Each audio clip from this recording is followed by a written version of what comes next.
prendre avant qu'elle soit gelée. Parce que ça gèle l'hiver à la Catherine.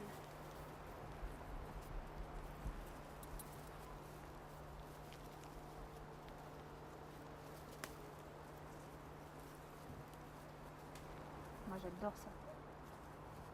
Je fais ma petite vieille.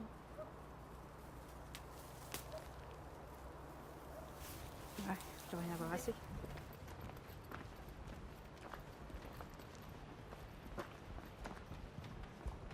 Ah ouais, les épinards ils sont après les sèves là-bas.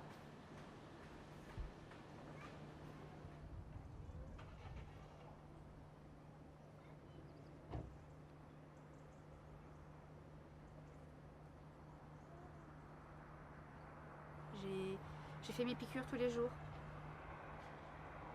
Le produit, quand on se l'injecte, alors en plus on a cette appréhension de la douleur. Quand on se l'injecte, on sait que ça fait mal et puis ça fait mal. Ça fait carrément une boursouflure, ça fait une grosse plaque rouge, ça gratte, mais il ne faut pas gratter, faut pas toucher parce que c'est sensible, comme si on avait eu un coup de soleil. C'était vraiment trop contraignant.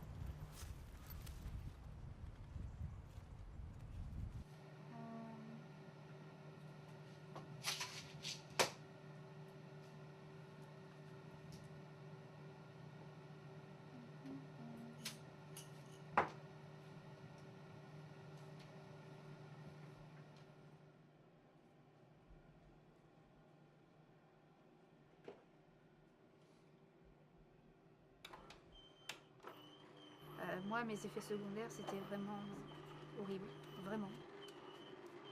Je ne pouvais pas veiller le soir. À partir de 23 h, si je me mettais à bâiller, il fallait que j'aille me coucher dans la foulée. Si je ne me couchais pas dans la foulée, j'étais malade toute la nuit.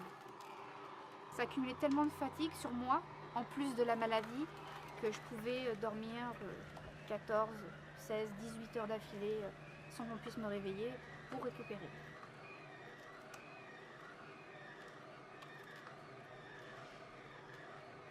C'est quand on m'a diagnostiqué ma sclérose en plaques que je me suis mise à chercher vraiment une alternative. Parce que les piqûres tous les jours, pour moi, c'était pas possible. Je voulais pas admettre que c'était une maladie qui serait incurable et qu'on ne puisse rien faire à ça.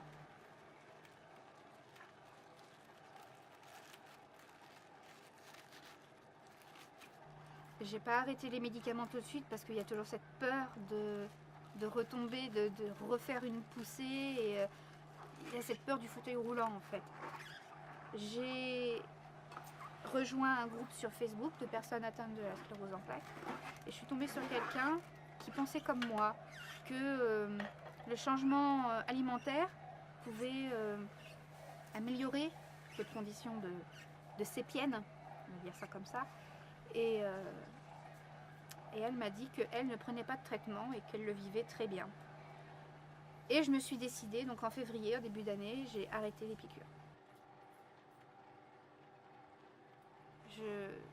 Je me suis mise à chercher vraiment une alternative. Donc j'ai cherché, puis je suis tombée sur le végétarisme et je me suis dit comment j'ai pas fait pour ne pas être tombée dedans plus tôt en fait. Et donc en juin 2012, quand j'ai fait mes IRM, ils ont remarqué que j'avais des plaques sur la moelle, mais pas au cerveau.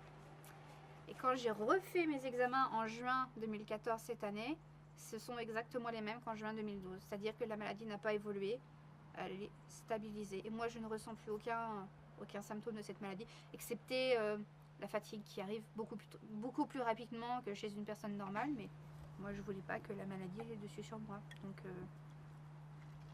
j'ai repris le dessus.